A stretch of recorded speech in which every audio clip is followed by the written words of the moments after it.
यह कहानी एक मछली की है जो एक बड़ा सा तालाब के बीचों बीच में जो पत्थर था उसी के नीचे उसका बिल बना हुआ था और वह मछली उसी में रहा करती थी। सांप के डर से वह मछली ज्यादातर बाहर नहीं निकलती थी। जब उसे बहुत जरूरी काम होता तब वो अपनी बिल से बाहर निकला करती थी।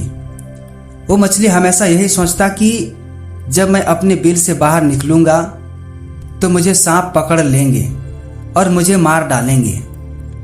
एक दिन उसकी मुलाकात एक अनजान मछली से हुई जो बहुत ही बहादुर और निडर था। इस अनजान मछली ने जब इस डरपोक मछली के साथ अपनी वक्त बिताया तो इसे महसूस हुआ कि वह मछली कुछ ज़्यादा ही डरा हुआ सा रहती है। अनजान मछली ने इस डरपोक मछली से कहा कि तुम इतने डरे हुए से क्यों रहते हो? क्या मैं तुम्हारी कुछ मदद कर सकता हूँ? उस डरपोक मछली ने कहा कि मुझे सांपों से बहुत ज़्यादा डर लगता है।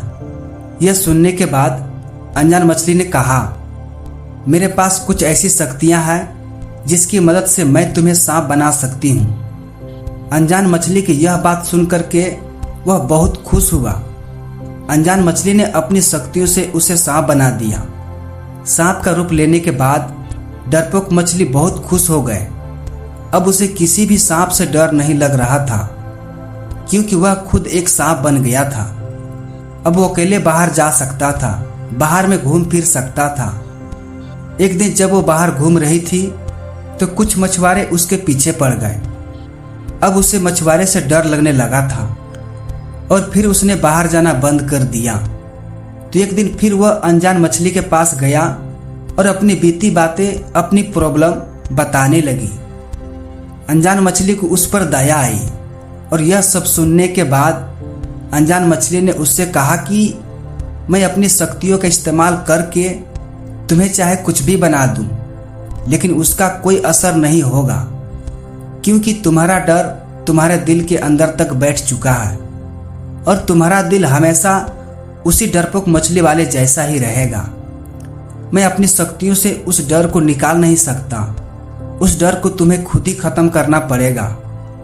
अब वो मछली सब कुछ समझ चुका था कि डर उसके अंदर ही है। उसने अनजान मछली से कहा कि मुझे फिर से मछली बना दो और वह मछली बनने के बाद उसने डर के बिना अपनी जिंदगी जीना शुरू कर दिया। दोस्तों, इस कहानी से हमें यह सीख मिलती है कि डर हर किसी की जिंदगी में होती है। कोई इंसान कामयाब होने के लिए स्ट्रगल कर रहा होता है तो उसे भी डर लगता है और जो इंसान कामयाब हो चुका है उसे भी डर लगता है। चाहे बिजनेसमैन हो या फिर बड़े यूट्यूबर्स हो या फिर जॉब करने वाले, चाहे अमीर हो या फिर गरीब हो, हर किसी की जिंदगी में ये डर नाम का शब्द तो होता ही है। बस आपको अपने ऊपर इस डर नाम को हावी नहीं होने देना है। डर जो है ना, यह सिर्फ सोच में ही है और सोच को कभी भी चेंज किया जा सकता है। बस प्रेजेंट के बारे में सोचो और अपनी जिंदगी में आगे बढ़ो। तो अगर कहानी अच्छी लगी हो तो मेरे चैनल को सब्सक्राइब जरूर करो और कहानी से कुछ सीख मिली हो तो एक प्यारा सा कमेंट जरूर कर देना ताकि मैं आप सभी के लिए अच्छी से अच्छी कहानियां ला सकूं। फिर मिलता हूं अगली बार किसी और नए कहानियों के साथ। तब तक के लिए सब्र करो, शुक्र करो और जिंदगी में आगे बढ़ो। धन्यवाद।